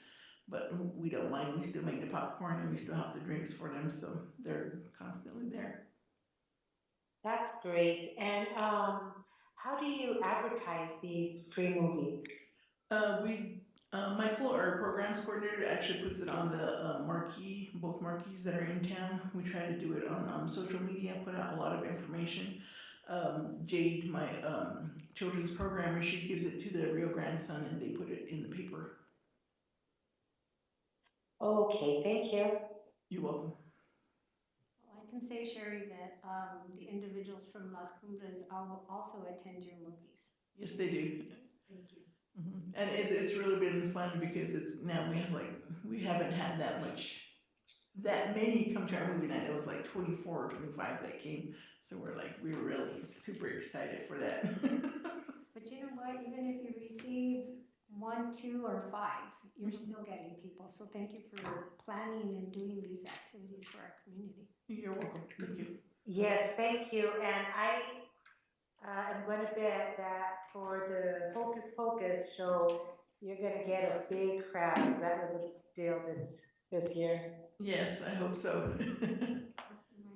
Thank you, Madam Chair. Any chances of the drive-in like you did in the past? I don't know. It's starting to get cold, so I think we might work something out with Dora maybe next summer to try to do that again. And I think Dora has to hook up for a lot of that information and stuff, but we can still try to do that again. That'll be really great. With Councilor Valdez and I attended the same movie that last time, huh? Councilor Valdez? Sorry, yes, I loved it. I don't know if you all know, but my uncle Valentin Leiva used to own the Starlighter Drive-In, and so when I went to that drive-in movie at the Senior Stroke, it was just reminiscent of my childhood. So I think kids or families will really enjoy that. And it is a summer event though, but I think we should really bring that back. Yes, definitely. We'll have to work with Dora on that. And a lot of the movies that we try to show are movies that have been filmed in New Mexico, because then that way a lot of the people that come, they see different areas of New Mexico in the movie, and they're like, oh, hey, look, I've been there, or that's, here. So they get really excited with that. I know I do when I watch a movie, and I'm like, I know that place. Right. And right away you start to look for more places. Right. Madam Chair, members of the committee, just to add to that, maybe we will definitely look into that for next summer. Maybe we'll even consider doing it maybe like once a month or something, or once a week on the plaza, or maybe even at the Sportsplex. Just Yes, an idea. please. Yeah, and we actually have an outdoor screen that we use for some of those movies for the summer. Well, you also mentioned that you've tried to feature movies that are from this area. You know, I was thinking, it's kind of cool to see a movie being shot, you know, when it's in town or in the surrounding communities. It'd be cool to put together a busload of people and take them down to see the movie being produced, Yeah, wherever that is, you know, in the future. I yeah, think that would be fun. that would be nice. And I know that Netflix has an app where you can see all of the areas in New Mexico where the movies are being filmed. filmed. I know Darklands was great to see that opening scene that's Oh, right I there know. on the plaza. It's like, oh my god, and then you see the colors and it's like, wow, is this really what it looks like from the sky? I mean, it's just beautiful. Mm-hmm. Yeah. That was nice. Whole community activity. Thank you, Sherry. Thank you. Thanks, Sherry. Next, we have Maria, Recreation Department.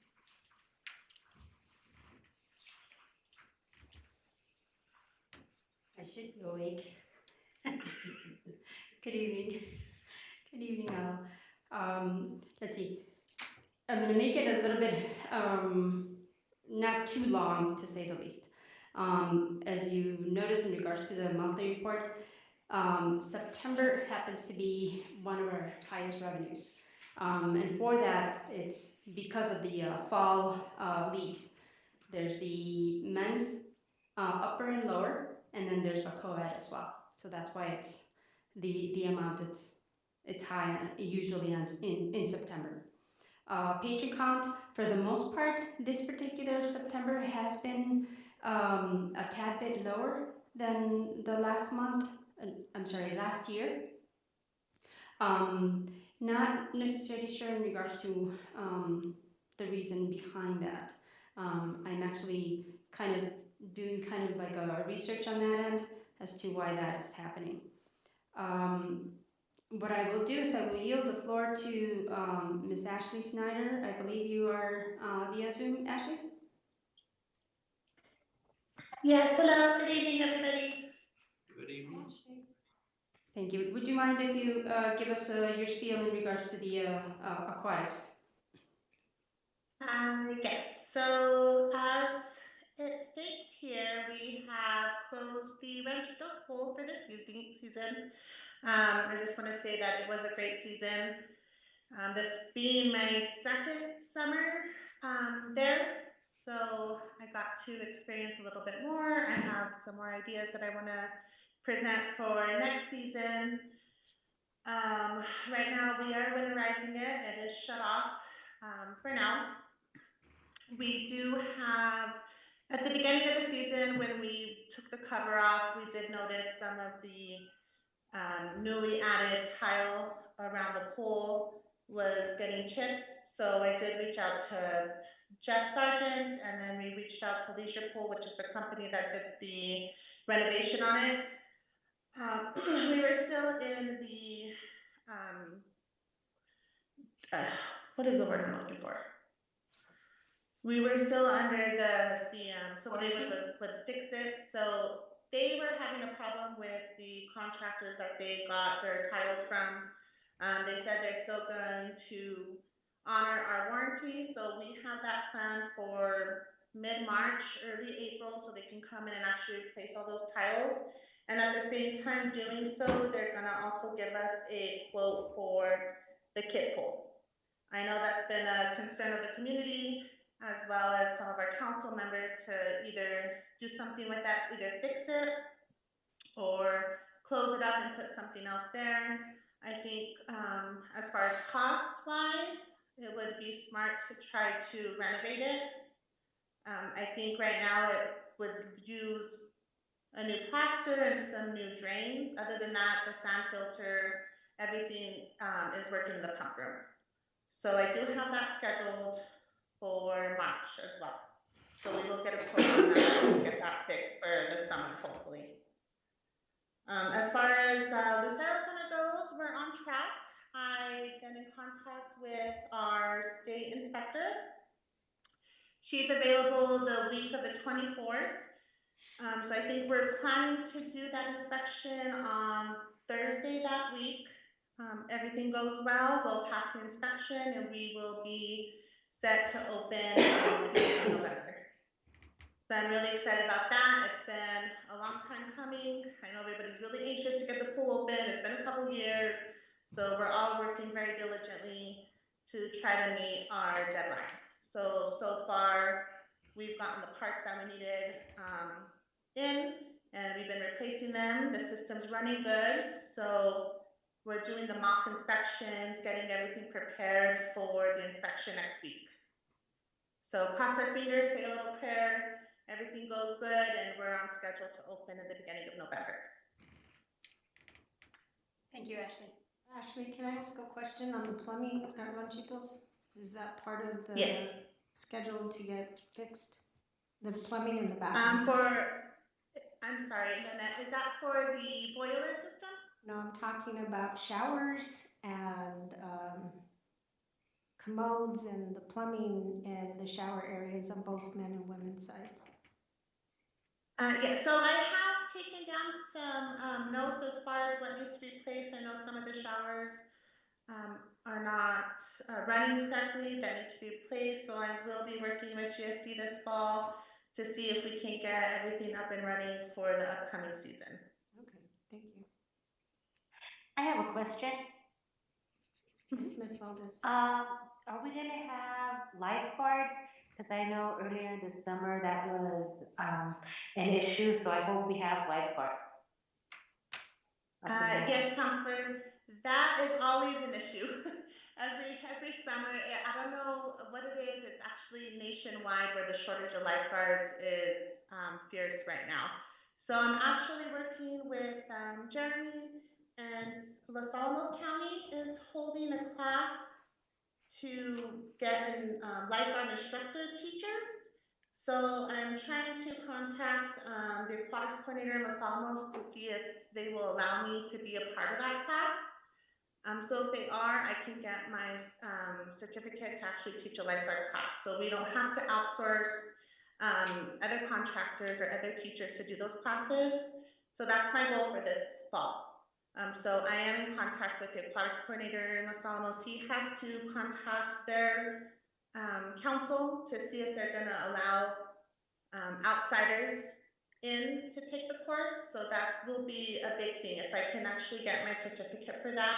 And if Los Alamos is unable to do that for us, I know there's other places that I can look into outsourcing so I can be a part of that class. So we can go ahead and I can do lifeguard classes in the fall, in the winter, early spring. So, and then I was also contacting Jeremy to see what I can do for next school year. I actually want to try to create a program within the schools to where instead of them having a PE course, they can actually come and do a swimming course. And they can do like a swim club, and that would count for their physical activity credit. And in doing so, my goal is to create junior lifeguards, swim clubs, swim teams. So I do have a lot of things I want to put in place. So when it comes to summertime and I do have both pools open like next year, that's our goal. I won't be struggling and looking for and trying to see when people can actually come in and teach the class. We'll have everything in place and in line, and students and young teenagers or young adults that are eager to learn and become part of our community and doing lifeguarding and swim lessons. So I have a lot of ideas and goals.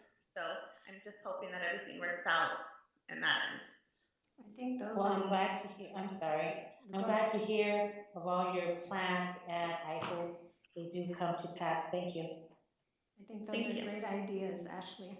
And I might consider reaching out to the college as well. Maybe we could have a course through the college so that we can grow instructors and lifeguards. And actually, Councilmember Rodriguez, Angela did the classes with the college in the past, and we had a great turnout. And then COVID happened, so that is definitely something I'm going to consider and move forward on. That's part of my plan with the elementary school, or the middle schools, the high schools, the college, to kind of intertwine with all these other entities that we have at our hands. And I think Jeremy will be a great advocate for that, considering he is the president of the school board.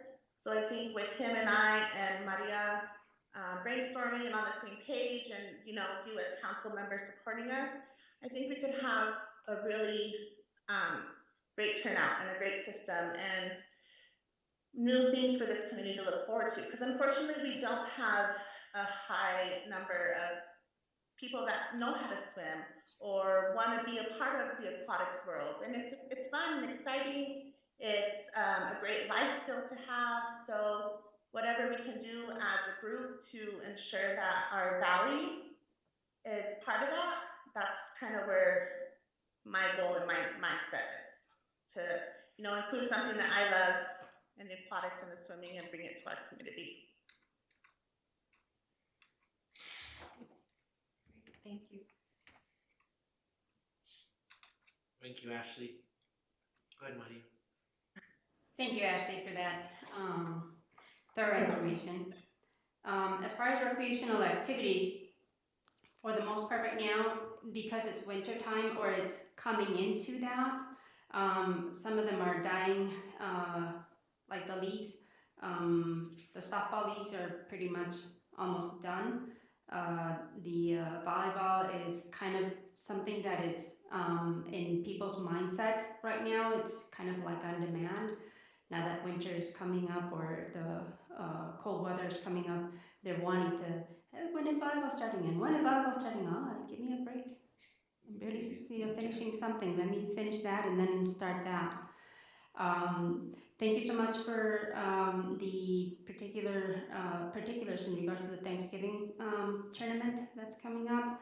The Halloween Howl has also been another tournament that it's huge, not necessarily just here in Espanola, the Espanola Valley, but also in other places.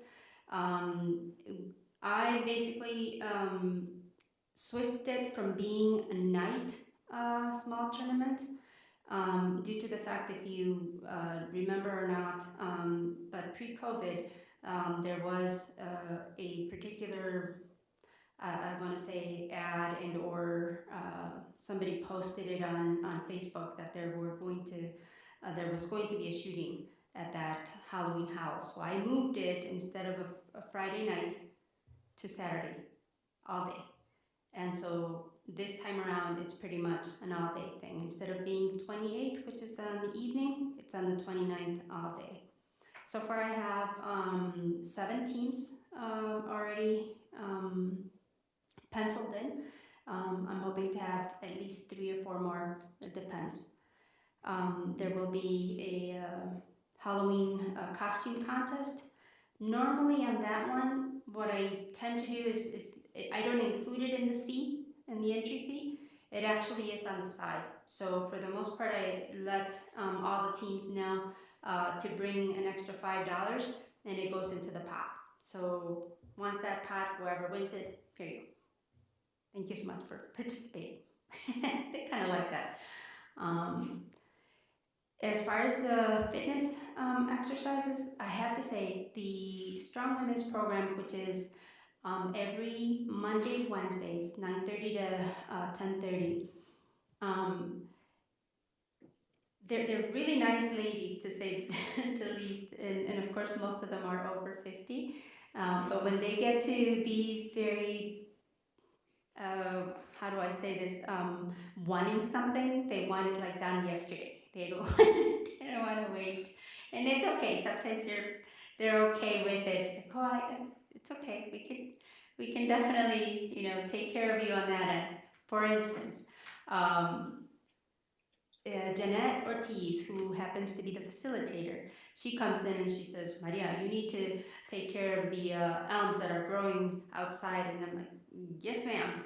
as soon as I get Parks to do that, obviously we know Parks, they only have two men, so that didn't happen. So they took it upon themselves to do it. Did they? Yes, they did.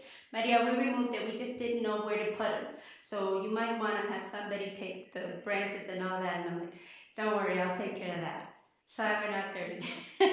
But they wanted that yesterday type thing, and it's okay. Sometimes the help is it's great, and when they do that themselves, even at the age, it doesn't matter really. That doesn't matter. That's why they go to the fitness exercise class. Gino's conditioning class, it is growing. He has now maybe 13, 15 ladies. It might be Gino, but you never know.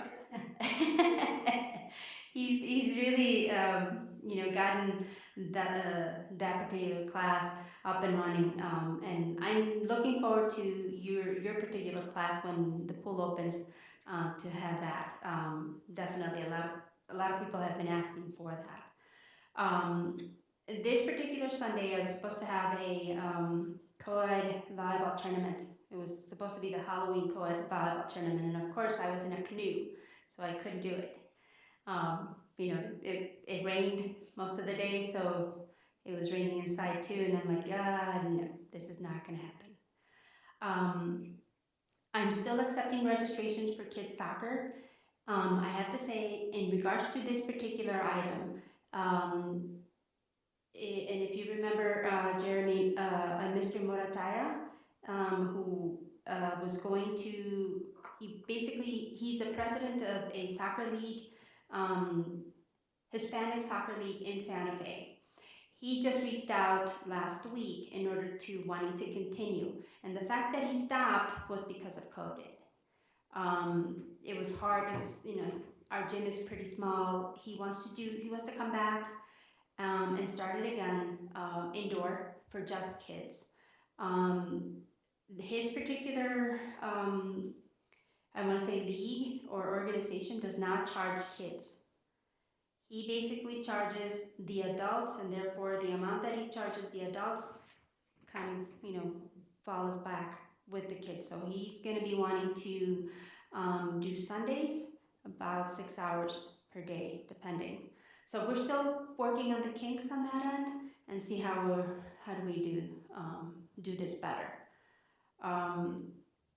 Let's see, Mr. Gilbert Montoya. He basically used to have kids camps before COVID, even I want to say 2 years before COVID.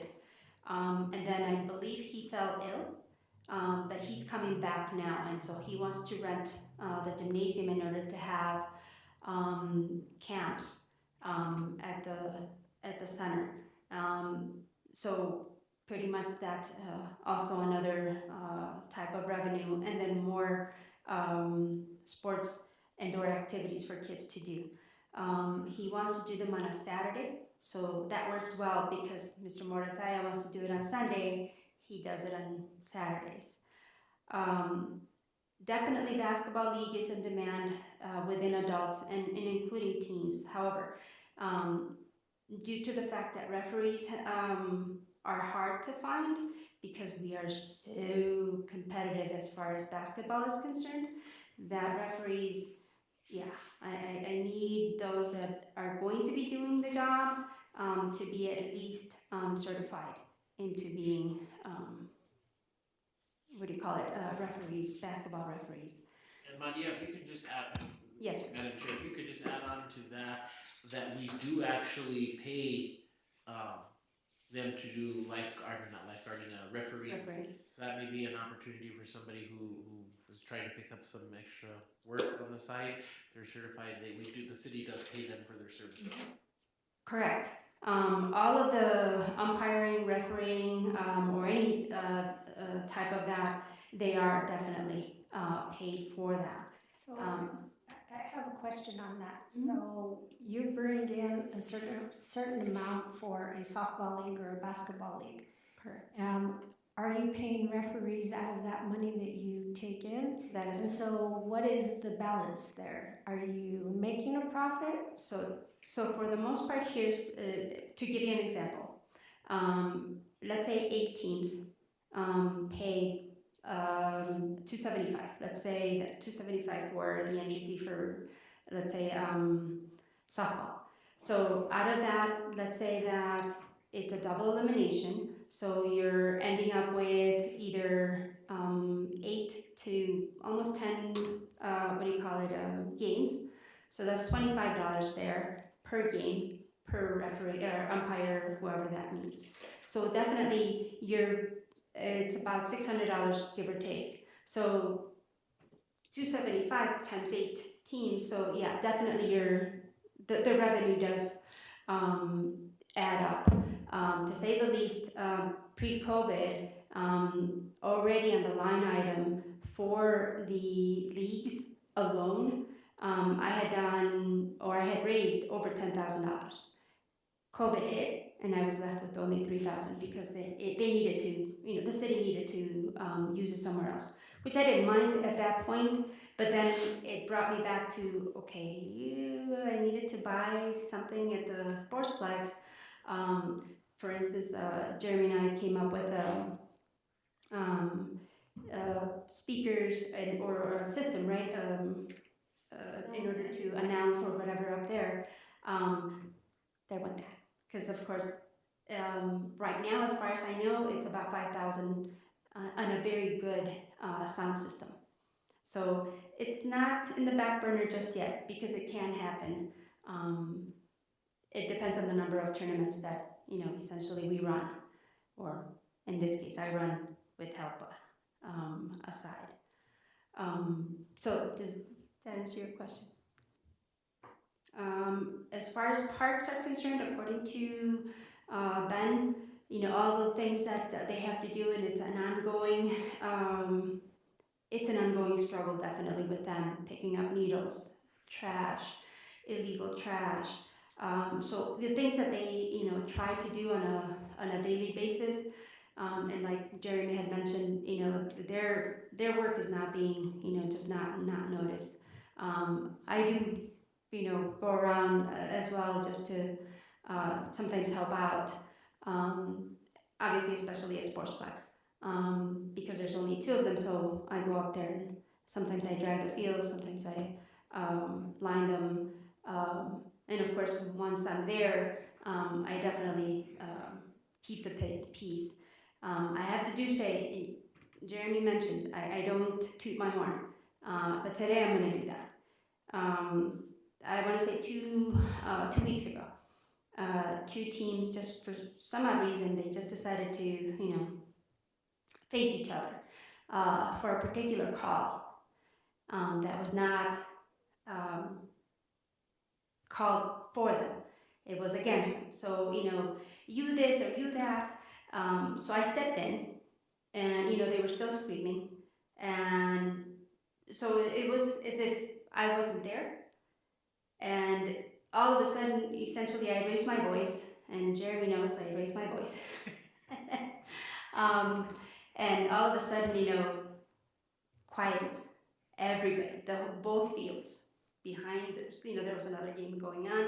That field, like, complete silence. And so I asked, did either one of you follow the rules? Just a question. Did either one of you follow the rules? Well, no. Well, then game over. Both of you lost. That was it. So sometimes, the quote-unquote, I'm sorry to be a little bit overly in this, sometimes the ovaries do pay off. But other than that, like I said, I'm happy to help my coworkers, and I'm continually in favor of, doing things for the community members. As I told Jeremy, people think that I own Sportsplex, or that I own the Lucero Center, or that I own Ranchitos. I don't. I know I don't, so I have to, like everyone else, follow protocol, follow procedure. Sometimes they don't like it, but it's not up to me, it's up to what I need to do. It's my job. So thank you, I said, for any questions. I just want to thank you for doing that. Thank you. I think so many times people don't feel that there's consequences for their actions, and I think it's very important, especially especially in a venue where there might be kids either participating or watching, that they realize that yes, if you're going to act a certain way, there's going to be consequences for that, and I think that's important. And so, thank you. I commend you for that. Thank you.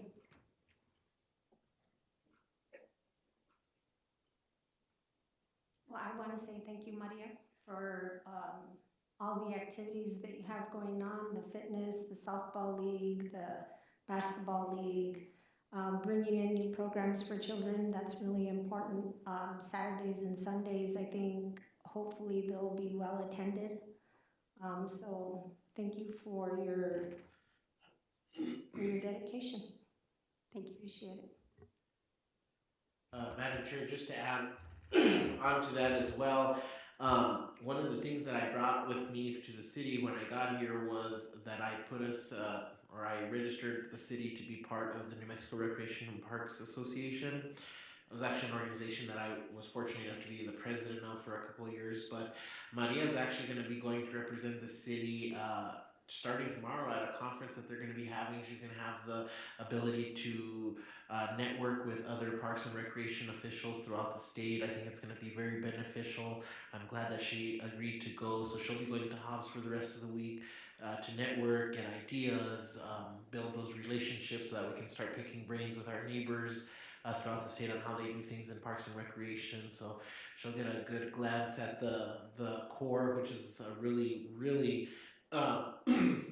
nice facility, recreational facility there in Hobbs. I don't know if you've seen that before, but it's really a phenomenal facility that they have down there. So she'll be going to that. Also, Sherry's going to be attending the New Mexico Library Association conference at the end of the month on the 26th and the 27th in Albuquerque. So there's a lot going on. They're busy and they take on more. And Dora's getting ready, I'm sure, for the Thanksgiving meal, and we want to make sure you all are encouraged to come and help us with that. I'm sure Dora probably mentioned that earlier. Come help us with that and come meet with the seniors, and I'm sure they'll give you their full list of this should have happened yesterday. Well, that's incredible that you're creating these partnerships with these committees or associations. That's great. Most definitely. I hope you enjoy it. I hope you enjoy yours. So too. Thank you. So this ends our community services meeting. Our next meeting will be on November 21st, 2022. We are adjourned.